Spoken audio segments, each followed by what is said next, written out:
السلام عليكم متابعينا الكرام، مرحبا بكم في فيديو جديد على قناتنا. لا تنسوا الضغط على زر لايك والاشتراك في القناة.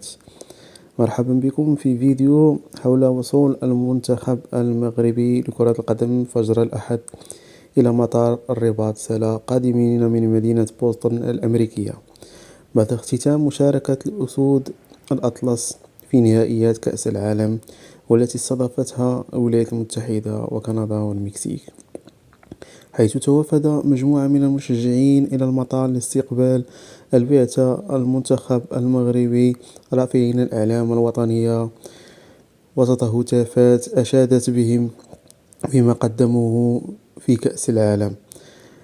وتقدم هذا الاحتفال اللاعبون والناخب الوطني محمد وهبي، وأنهى المنتخب المغربي مشواره في البطولة في الدور الربع النهائي عقب خسارته أمام المنتخب الفرنسي بهدفين دون رد، ليودع المنافسة ضمن أفضل 8 منتخبات في العالم.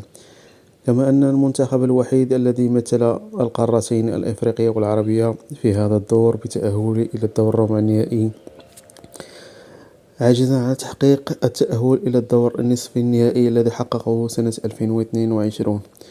وإن شاء الله بإذن الله في سنة 2030 والتي ستنظم ببلادنا بالمغرب، أن يحقق المنتخب المغربي الكأس. ولما لا؟ لأنه يتوفر على مجموعة من النجوم الصاعدين بإذن الله. وشكرا لكم على هذه المتابعة، إلى اللقاء في فيديو جديد، ولا تنسوا الضغط على زر لايك